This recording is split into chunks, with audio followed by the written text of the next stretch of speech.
Sylhet city কর্পোরেশনের mayor Ariful Haque চৌধুরীর আছে শখের গরু খামার।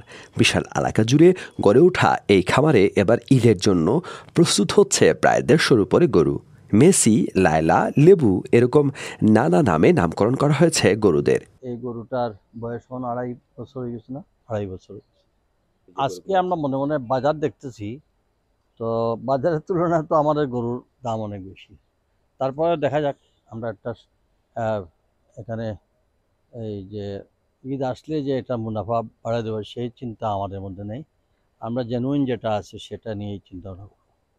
মার্কেট রেটের উপর খুব একটা বেস করি না, কারণ এটা তাহলে তো এটা মানে কি বলবো, এটা এক ধরনের অসাধু ইচ্ছা, মানে এটা বলে আমার যত টাকা খরচ গেছে তার উপর একটু বেস করে আমরা একটু এই আমার লেম্বু, তাকে লেম্বু বলে ডাকি। এই গুলগাল আছে তো, এর জন্য তাকে লেবু বলে রাখা হয়েছে। এটা দেশি প্রজাতি।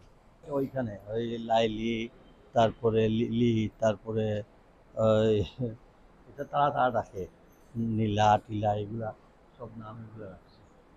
প্রায় ১৫ বছর আগে শহরতলির ভাটা এলাকায় বিশাল এই অ্যাগ্রো ফার্মটি গড়ে তোলেন সিজিক মেয়র আরিফুল হক চৌধুরী। নগর ভবনের কাজের ফাঁকে এই ফার্মে ছুটির দিনে সময় দেন তিনি। ৭-৮ মাস হয়েছে তার বয়স, সেটা অনেক বড় হবে। এগুলা কিন্তু সব বড় বড় হবে। ওইটা তো মনে হয় ১ বছর হয়েছে, বাকি সব কি ৭-৮ মাসের ভিতরে এগুলা বড় হবে। ওই আরেকটা আছে ৫ মাসের বাচ্চা, ওই যে দাঁড়াই রয়েছে। ফার্মে গরুদের সাথে যেন তার আত্মিক সম্পর্ক। নানা নামে ফার্মের গরুদের নামকরণ করেছেন এখানকার কর্মচারীরা। গরুগুলোকে আলাদা করে চিহ্নিত করতেই মূলত আলাদাভাবে নাম রাখা হয়েছে। চিনতে যাতে সুবিধা হয় বা একজনের বুঝতেও যাতে সুবিধা হয়, এই যে কারণে আমরা নামগুলো দিচ্ছি। এরকম ধরেন নদী, দেবী, কামনু, পূর্ণিমা, এরকম প্রতিটি গরুরই একটা করে নাম আছে তার পাশে। গরুর খাবারের দাম বেড়ে যাওয়ায় দিন দিন বাড়ছে গরুর দাম। তারপরেও এই ফার্মে প্রাণীদের জন্য রাখা হয়েছে সুষম খাবারের ব্যবস্থা। ফার্মের লাগোয়া কৃষি জমিতে নিজস্ব ঘাস উৎপন্ন করে সেগুলোকেই গরুর খাবার হিসেবে প্রস্তুত করা হয়। আলাদা আছে গরুর ভুসি,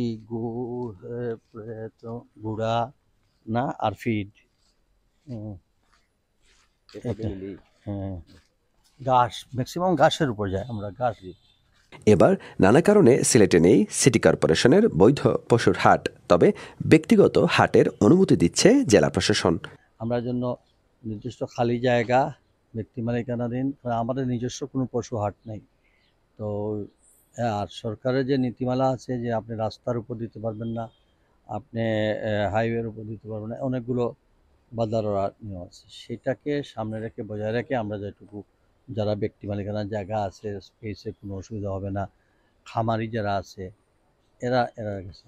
পুরাতন যে ৬টি হাট ছিল এইটা পুরো ৬টা রাখছে, তাও পুরো ৬টির মধ্যে তো অনেকে অ্যাপ্লাই, মানে এবার সেভাবে আগ্রহ দেয়নি।